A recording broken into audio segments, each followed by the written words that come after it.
When Peter was walking on water, Jesus said to him, come. He said, come, Abi.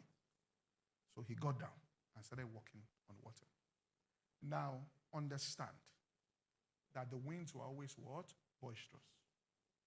It had nothing to do with, Jesus walking on water had nothing to do with the winds. Because the winds were boisterous. And he was walking. And then suddenly the Bible says he looked up and turned to follow. When he saw the winds were boisterous, he was what? He said fear. And then he began to do what? Sink. Which means the power that was sustaining him was drained. When they say you begin to sink, you know, to begin to sink means it was gradually going down. Gradually. Fear was taken. It's not the situation that took him down. It was fear that took him down. The situation was the same. What made him sink was fear. Fear is the lead that comes in that makes you so heavy that you start going down.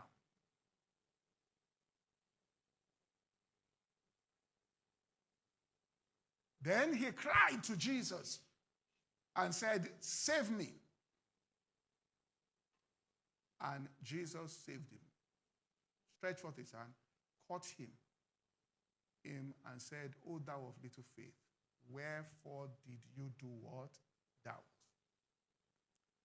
So you can have boisterous wind, and it's all in your thoughts. That's why the dynamics of power are in your thoughts. You know, that's why Paul, when he said, don't turn to folly after he speaks peace. He said, he says, pray and the peace of God that passes all understanding. He now said, whatsoever things are true. What? He says, think on these things. Which means, my thoughts towards you are thoughts of good, or thoughts of peace and not of evil. It's those thoughts he has given. He said, what? He said, finally, after I give him these thoughts, think on these thoughts. Because if you take yourself out of the thought, and start thinking on the outside, there's going to be an issue. Now, I want to close by saying this here. When it says, acquaint yourself with him, that's acquaint yourself with him means, God, listen, God only has good news for you. Listen to what I'm saying.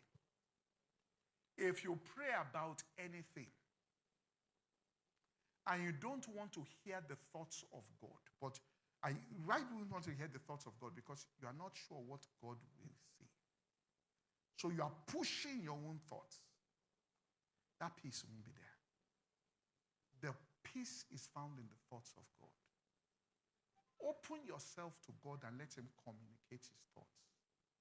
Don't ever think he has no bad news. It's good, glad tidings of great joy.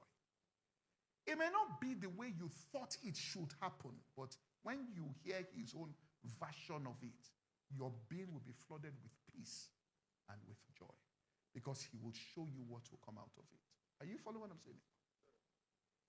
So he says, that peace, he says, so shall good come unto thee. Now, we've said this. The prayer has been answered, but we are now getting to manifestation. For there to be manifestation, good now comes to thee.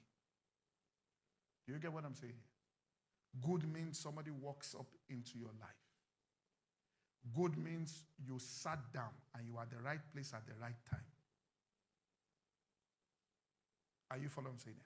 Because there's something around you that is drawing goodness. That's what it means. Goodness and mercy shall follow you because you are at peace. Isn't it Psalm 23?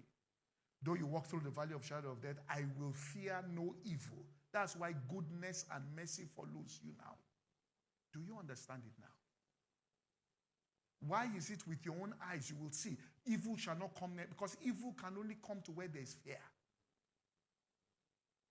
That's why it says, I will fear no evil, which means it's the evil you fear that comes. That's why Jesus said, the prince of this world cometh unto me and hath nothing in me. Are we getting it here?